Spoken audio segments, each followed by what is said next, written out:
रगड़ के, समझ रहे बात को ना। तो जैसे आप लोग पढ़े हुए हो कि कोई अगर एक चार्ज है ना, कोई आवेश है, तो आवेश की अगर हम जब भी बात करते हैं तो आवेश का मतलब क्या बात करते हैं? आवेश का मतलब कि पदार्थ का गुण। आवेश का मतलब क्या होता है?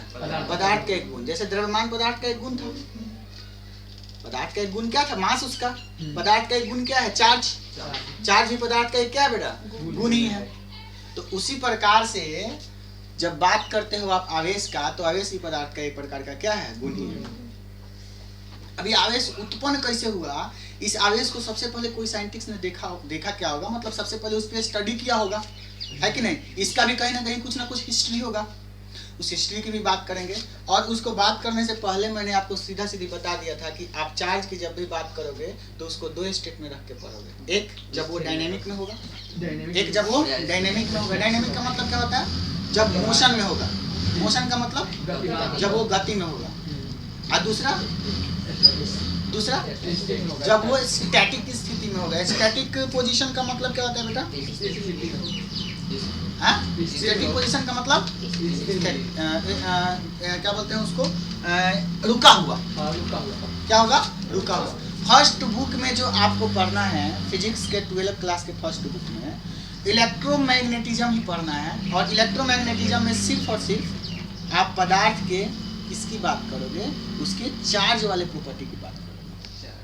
कौन से प्रॉपर्टी की? इसके चार्ज वाले प्रॉपर्टी की आप बात करोगे। चार्ज का मतलब आवेश वाले प्रॉपर्टी। अब बच्चा, ये आवेश से किसी पदार्थ में उत्पन्न कैसे हुआ, आवेश से क्या होता है, इस चीज की हम आज खूब सुंदर से बात करने वाले हैं। What is charge? चार्ज आया कैसे, इसका हिस्ट्री क्या है, इसका हिस्टोरिकल डेवलपमेंट क्या हुई, क्या बजा रहा है मुंह करके। देखिए चार्ज, आवेश। आवेश, आवेश को हिंदी में क्या बोलते हैं बेटा? चार्ज। हिंदी में नहीं, इंग्लिश में चार्ज। चार्ज क्या होता है? चार्ज किसी पदार्थ का क्या होता है? मूलभूत गुण होता है। फंडामेंटल प्रॉपर्टी का मतलब क्या होता है? पहले फंडामेंटल प्रॉपर्टी का मतलब होता है कि जो गुण किसी पदार्थ के अंदर पहले से ही उसमें क्या हो, विद्यमान हो, उस गुण को क्या कहा जाता है? Fundamental property. तो आवेश क्या है? आवेश पदार्थ का एक मूलभूत गुण ही है। मूलभूत गुण का मतलब कि पदार्थ में यह गुण पहले से निहित रहता है। बात समझ में आ रहा है ना? आवेश किसी पदार्थ का मूलभूत गुण कहने का तात्पर्य हुआ कि वह गुण उसके अंदर पहले से क्या है? उपस्थित है। बातें समझ में आ रही है ना? तो आवेश के बारे में थोड़ा सा अगर बात करें तो क्या बोल सकते हैं कि यह मूलभूत गुणधर्म है। मूलभूत गुणधर्म है। किसका मूलभूत गुणधर्म है? किसी वस्तु या फिर किसी वही पदार्थ का क्या होता है? मूलभूत गुणधर्म होता है। अब कभी पूछ सकता है कि मूलभूत गुणधर्म का मतलब सर क्या है, थोड़ा सा ये बताइए। तो ऐसे गुणधर्म जो वस्तु में पहले से ही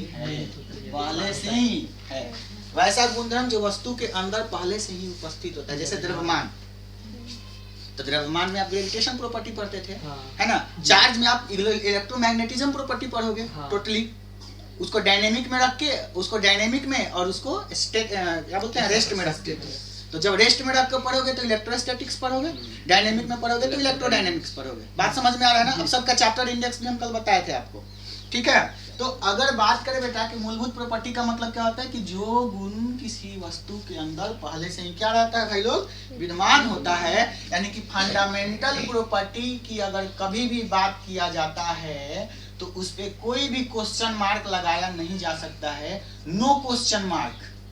अब ये सर क्या होगा, ये क्या बता रहे हैं? नो क्वेश्चन मार्क का मतलब कि फंडामेंटल प्रॉपर्टी का मतलब, नो क्वेश्चन मार्क का मतलब कि इस पे कोई भी प्रश्न आप उठा नहीं सकते हो। आवेश क्या है, कैसे है, क्यों है, समझ रहे बात को ना? उसका वो फंडामेंटल प्रॉपर्टी है, उसके अंदर वो क्या है, निहित गुण है। समझ रहे बात को ना? किसी वस्तु के अंदर चार्ज उसका क्या होता है, निहित गुण होता है। द्रव्यमान किसी वस्तु के अंदर निहित गुण होता है, फंडामेंटल प्रॉपर्टी है जो पहले से ही उसके अंदर क्या है बच्चा, विद्यमान है। इतना बात समझ में आ रही है? अब हम तुमको बता दिए थे कि चार्ज क्या होता है। चार्ज किसी वस्तु का एक ऐसा गुण होता है जिसकी वजह से विद्युत क्षेत्र और चुंबकीय क्षेत्र वो या तो उत्पन्न कर सकता है और नहीं तो उसका महसूस कर सकता है। कल हम आपको कल की क्लास में बताए थे। आवेश क्या होता है? किसी वस्तु का एक ऐसा प्रॉपर्टी है, किसी वस्तु का एक ऐसा गुण है, होने वाला उसके अंदर निहित मूलभूत गुण है जो विद्युत चुंबकीय क्षेत्र उत्पन्न कर सकता है, चुंबकीय क्षेत्र उत्पन्न कर सकता है और या फिर उसका अनुभव कर सकता है। बात समझ में आ रहा है ना? द्रव्यमान किसी वस्तु के अंदर का गुण कैसा गुण है? द्रव्यमान किसी वस्तु के अंदर ऐसा गुण है जो दुनिया में जितने भी वस्तु हैं जिनमें कुछ द्रव्यमान है वह ग्रेविटेशन उत्पन्न कर सकता है। बात समझ में आ रहा है ना? क्या उत्पन्न कर सकता है? गुरुत्वाकर्षण बल उत्पन्न कर सकता है। किसी वस्तु को द्रव्यमान के कारण खींचने का गुण होता है हर एक वस्तु में। कल के क्लास में ये चीज हुआ था, समझ रहे बात को ना? थोड़ा सा हम लिख भी देते हैं इसको कि अगर आप द्रव्यमान की बात करोगे कि द्रव्यमान से वस्तु क्या क्या कर सकता है। सबसे पहली बात, चूंकि हम लोग इंट्रो क्लास ले रहे हैं, है ना? अभी आप शुरू किए हो 12 क्लास को, तो आप पदार्थ के गुण के लेवल पे जब भी बात करते हैं तो हम उनके गुणों को थोड़ा सा जानना जरूरी होता है, इंटरेस्ट आता है ना? अब आप उस पर जब चर्चा कीजिएगा, उसके गुण को समझते हुए जब उसके जो एक्शन को की चर्चा कीजिएगा, उसके प्रॉपर्टी की चर्चा कीजिएगा तो और मजा आएगा। ठीक है? तो अगर बेटा हम द्रव्यमान से बात करें कि द्रव्यमान किसी वस्तु में अगर है तो क्या क्या कर सकता है, सबसे पहली बात क्या कर सकता है तो कि वो गुरुत्वाकर्षण उत्पन्न कर सकता है, ग्रेविटेशन उत्पन्न कर सकता है। आप ग्रेविटेशन उत्पन्न कर रहे हो किसी दूसरे वस्तु के सापेक्ष, हम भी ग्रेविटेशन उत्पन्न, हम भी आपको खींच रहे हैं अपने द्रव्यमान के कारण। वो अलग बात है कि मेरा फोर्स आपके वेट के इतना नहीं लग रहा है, नहीं तो हम आपको खींच लेते हैं। समझ रहे बात ना? पृथ्वी ग्रेविटेशन फोर्स लगाती है, हमारे वेट से ज्यादा लगाती है, जिससे हमको खींच पाती है। अगर हम कहीं से उड़ी आ रहे हैं, चाहे जहाजे पर से हमको कोनो फेंक दिया, समझ रहे बात को ना? अरे बोलो, बात समझ में आ रहा है ना? चाहे आप छत पर से कोनो फेंक दिया तो आपको सूर्य काहे नहीं खींच पाता है, क्योंकि शुक्र काहे नहीं खींच पाता है? शुक्र का ग्रेविटेशन फोर्स उसमें नहीं है, उसमें भी ग्रेविटेशन फोर्स है। तो तुम सोच रहे हो कि सर वो काहे नहीं खींच लिया? क्योंकि उसका फोर्स जो हमारे ऊपर लग रहा है वह पृथ्वी की तुलना में अत्यंत कम है, लेस देन जीरो लगभग। उसका यहाँ पे एरिया है ही नहीं। समझ रहे बात को ना? पृथ्वी हमको खींच पा रहा है क्योंकि इसका एरिया है और हमसे हमारे वेट से ज्यादा फोर्स ये लगा पा रहा है। बोलो बात समझ में? अगर हमारा देखिए, इसका भी फोर्स और मेरा भी फोर्स दोनों अगर बराबर रहता तो बताओ तो क्या होता? लटक जाते हम लोग। क्या होता? लटक जाते। हम हैंग रहते, ये वैसा ही रहता एक दूसरे को, क्योंकि जितना फोर्स हम इसको खींच रहे उतना ही फोर्स हमको ये खींच रहा है। पूरे ग्रह तो ऐसा ही लटके हुए हैं, एक दूसरे के ग्रेविटेशन फोर्स के कारण ही तो लटके हुए हैं, संतुलन की अवस्था में है। जहां कहीं संतुलन बिगड़ा, चाहे कोनो दूसरा आकर पिंड टक्कर मारा, संतुलन बिगड़ जाएगा, शुक्र छिटा जाएगा ममहर में, आप पृथ्वी चल जाएगा अपना नाना के पास, कहीं ना कहीं मतलब उसका क्या होगा? मतलब जब बैलेंस बिगड़ेगा तो क्या होगा? यही होगा। बात समझ? जैसे मान के चलिए कि आप अरे सुनो, मान के चलिए कि एथी है, क्या बोलते हैं उसको, जो घड़ा फोड़ा जाता है, कौन सा पूजा होता है? श्री कृष्ण भगवान वाला जन्माष्टमी है। तो जन्माष्टमी में क्या है कि नीचे अतुलवा बैठ गया, उसके ऊपर दीपकवा, उसके ऊपर रमेशवा, सुकेशवा, ऐसे ही बैठे बैठे पहुंचा सब काची फोड़ने के लिए, घड़ा फोड़ने के लिए। समझ रहे बात को ना? आ घड़ा जैसे ही फोड़े के चहलक तले बिचला जवन बाटे रमेशवा हेंगा हेंगा होखे लगा, भार के कहन कैसे कि मान के चले कि भार नहीं सह पाए, मतलब कहे के मतलब बैलेंस बिगड़ गल, आउ गल हिमला नीचा, तो ऊपर से जवन रमेशा गल बा फोड़े थिया का बोला धारावा, ऊपरे रही कि नीचे गिर जाए, बैलेंस बिगड़ गल यार। ऊपरे कहां से रही रे पहले बारे साहब, तो नीचे न गिर जाए, बैलेंस बिगड़ गया। पूरे ग्रह बाबू एक दूसरे को काची से पकड़े हुए हैं, एक दूसरे के ग्रेविटेशन फोर्स से पकड़े हुए हैं। ये पृथ्वी है, ये शुक्र है, ये शनि है, सब एक दूसरे को अपने अपने ग्रेविटेशन फोर्स से क्या कर रहे हैं? आकर्षित किया हुआ है। जैसे ही कोनो का बैलेंस बिगड़ा है, छिटा जाएगा, चल जाएगा सीधा एकदम सूर्य से बाहर। समझ रहे बात को ना? बैलेंस जैसे ही बिगड़ेगा तो बेटा एक दूसरे के द्रव्यमान से, द्रव्यमान आप समझ चुके होंगे कि द्रव्यमान किसी वस्तु का एक ऐसा गुण है जो सबसे पहला क्या उत्पन्न कर सकता है बेटा? तो गुरुत्वाकर्षण उत्पन्न कर सकता है। क्या उत्पन्न कर सकता है? गुरुत्वाकर्षण बल उत्पन्न कर सकता है, या फिर गुरुत्वाकर्षण बल को अनुभव कर सकता है। गुरुत्वाकर्षण बल उत्पन्न कर सकता है या गुरुत्वाकर्षण बल का अनुभव भी कर सकता है। गुरुत्वाकर्षण बल का क्या कर सकता है भाई लोग? अनुभव कर सकता है। किसी वस्तु के अंदर द्रव्यमान एक ऐसा गुण है जो या तो गुरुत्वाकर्षण बल उत्पन्न कर सकता है या फिर गुरुत्वाकर्षण बल का क्या कर सकता है बेटा? अनुभव कर सकता है। समझ रहे बात को ना। तीसरी प्रॉपर्टी की अगर बात करें, है ना, तो अगर आपसे कोई पूछेगा कि पृथ्वी में गुरुत्वाकर्षण बल है किसी वस्तु को खींचने का, किसके कारण? इसके आवेश के कारण या फिर इसके द्रव्यमान के कारण? सोच बताओ। पृथ्वी में गुरुत्वाकर्षण बल है तो इसके द्रव्यमान के कारण ही तो है यार। किसके कारण है? इसके द्रव्यमान के कारण है। बात समझ में आ रहा है ना? यानी कि अभी तो मैंने बताया द्रव्यमान वस्तु में गुरुत्वाकर्षण बल उत्पन्न कर सकता है, ठीक है ना। तो हम कह सकते हैं तीसरा बात कि पृथ्वी के किसके कारण बेटा?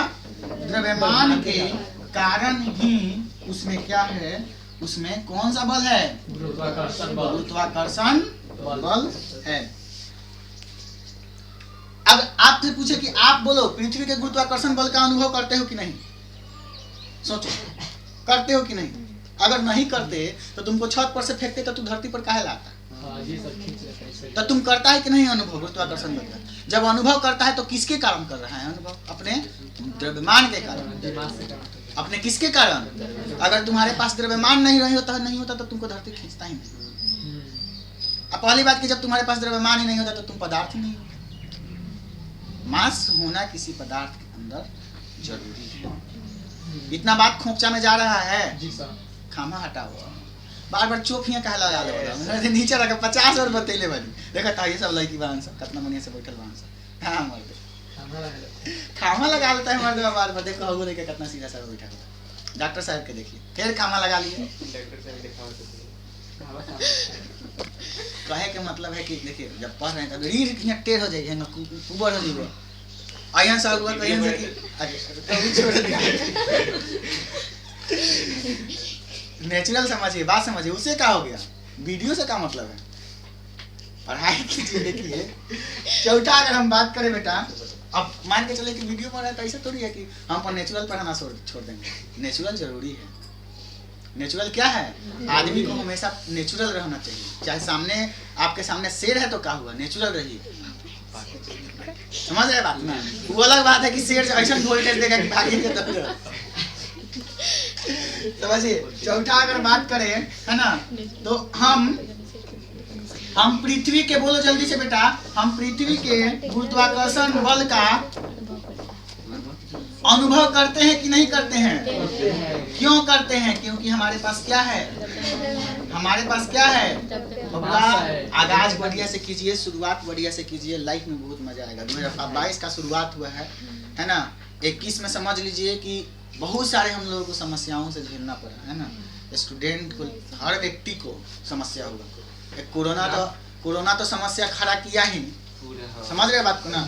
तो कम से कम आप उस समस्या से लड़ के यहाँ तक आए हुए हो तो अब 2022 का आगाज बढ़िया से कीजिए शुरुआत बढ़िया से कीजिए। बार बार इस चीज को बताते हैं शुरुआत जब बढ़िया से कीजिएगा ना अंत करने में बड़ी मजा आएगा। समझ रहे बात को ना।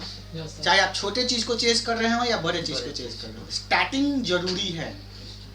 कहता है सब अंत भला तो सब भला तो अंत तभी भला जब शुरुआत अच्छा से हो। जब आपका शुरुआत अच्छा से नहीं होता है तो अंत काहे आप चेष्टा करते हैं? एकदम नहीं होने वाला है अंत बढ़िया से। शुरुआत बढ़िया से कीजिए दिलो जान से हम आपको पढ़ाएंगे। समझ रहे हैं ना हम आपके लिए एकदम तत्पर हैं। समझे बशर्ते एकदम आप लगे रहिए। अगर हम टेस्ट लिए अगर उसमें अगर आप थोड़ा सा इधर उधर करते हैं बहुत पिटाई करेंगे समझ लीजिए बहुत ज्यादा। आप पढ़ाई करने आए हो टॉप करने के लिए। मेरे पास टॉप बच्चा आता है हर साल। अगर आपका ऐसा कंडीशन बनता है तो समझ लीजिए कि हम क्या करेंगे। एकदम पढ़ाई कीजिए आपके टेस्ट से ही पता चल जाएगा कि आप लाइफ में क्या कीजिएगा। आखिर टेस्ट किस लिए होता है ना? आपके प्रोग्रेस के लिए कि आप कितना प्रोग्रेस पहले से किए हुए हैं। समझ रहे बात को ना। अब तक लाइफ में आप क्या किए जिंदगी में आप क्या किए 11th क्या किए 10th 9th के उससे कोई मतलब नहीं है। लेकिन अब आप आए हो शंकर भगवान के पास पढ़ने के लिए। समझ लो गजब। अब आए हैं गुरु के पास पढ़ने के लिए एक अच्छा गुरु के पास तो इसको ढंग से लेकर के जाइए। जब आ गए मंदिर में प्रसाद लेकर नहीं जाइएगा तो मंदिर में जाने से क्या फायदा। समझे? तो बात समझा। द्रव्यमान वस्तु में क्या क्या कर सकता है पुत्रों? एक तो ग्रेविटेशन उत्पन्न कर सकता है। समझ में आया ना? गुरुत्वाकर्षण बल अनुभव कर सकता है। ये सारी चीजें 11th की है भाई भैया। पर पदार्थ का गुण है तो थोड़ा हम चर्चा कर दिए। हम लोग को इलेक्ट्रोस्टैटिक्स के पास पहुंचना है। क्या बोलते हैं उसको स्थिर वैद्युतिकी के पास। तो उसके लिए आवेश जानना जरूरी है। बात समझे ना? तो अगर हम पदार्थ का एक दूसरा गुण मैं कल बताया था कि पदार्थ का 2 गुणों का अध्ययन करते हैं। एक तो द्रव्यमान और एक कौन चीज उसका आवेश। तो द्रव्यमान की बातें 11th में हुई है, चार्ज की बातें हम लोगों को इस क्लास में बेटा करना है। तो अगर हम आवेश की बात करें भाई साहब, आवेश चार्ज, तो चार्ज का कल हम बताए थे चार्ज के बारे में कि चार्ज किसी वस्तु का एक ऐसा फंडामेंटल प्रॉपर्टी है जो विद्युत क्षेत्र उत्पन्न कर सकता है, चुंबकीय क्षेत्र उत्पन्न कर सकता है, या फिर विद्युत क्षेत्र और चुंबकीय क्षेत्र को अनुभव कर सकता है। क्योंकि द्रव्यमान जब गुरुत्वाकर्षण उत्पन्न कर रहा है तो गुरुत्वाकर्षण को अनुभव ही तो कर रहा है। बोलो कर रहा है कि नहीं कर रहा है? कर रहा है कि नहीं कर रहा है? बात समझ रहे हैं ना? तो अगर हम आवेश वाले गुण की बात करें तो कल हम बताए थे कि वस्तु का वह गुण, वह गुण नहीं, वह मूलभूत गुण जो उसके अंदर पहले से विद्यमान है, वह मूलभूत गुण जो कौन क्षेत्र बेटा, विद्युत क्षेत्र तथा कौन क्षेत्र, बोलो जल्दी जल्दी, चुंबकीय क्षेत्र उत्पन्न करता है, चुंबकीय क्षेत्र उत्पन्न करता है या अनुभव करता है, या अनुभव करता है उस गुण को, है ना, क्या कहते हैं, आवेश कहते हैं, चार्ज कहते हैं, आवेश कहते हैं, या फिर क्या कहते हैं, चार्ज कहते हैं। बोलो बात समझ में आया ना, है ना। आवेश की अगर बात करें भाई साहब तो आवेश दो प्रकार का होता है। कितने प्रकार का होता है भाई लोग? दो प्रकार का। अब ये कैसे होता है उसके बारे में बात करेंगे। आवेश का प्रकार, किस प्रकार से आवेश उत्पन्न होता है, दो प्रकार से, दो रूपों में। एक तो आपका आवेश कौन सा होता है, बोलो जल्दी मेरे को, धनावेश, धनावेश, या फिर इसको आप धनात्मक आवेश भी बोल सकते हो, है ना, या इंग्लिश में से क्या बोलोगे, बोलो जल्दी से, पॉजिटिव चार्ज। क्या बोलोगे? Positive charge. और दूसरा क्या होता है बच्चों? ऋणावेश या फिर ऋणात्मक आवेश, है ना, या इसे आप बोलोगे कौन चीज, नेगेटिव चार्ज। क्या बोलेंगे इसको? Negative charge. एक पॉजिटिव चार्ज और एक कौन चीज, नेगेटिव चार्ज। ये चार्ज दो प्रकार का होता है। अब इसके प्रकार जो हैं, दो प्रकार के, धनावेश और ऋणावेश, ये किस प्रकार से उत्पन्न हुए, इसको कैसे सबसे पहले इंट्रोड्यूस हम लोग कैसे हुए, इन सब चीज की चर्चा करेंगे, यानी कि हिस्ट्री ऑफ चार्ज। समझ रहे बात को ना? इसका इतिहास क्या है, कहाँ से ये आया, कैसे इसका आज हम लोग इसके बारे में पढ़ रहे हैं, तो कोई ना कोई पहले इसके बारे में बताया होगा, है ना। तो इन सब चीजों की चर्चा करेंगे। पहले आप इतना नोट डाउन कीजिए जल्दी से, ठीक है नहीं?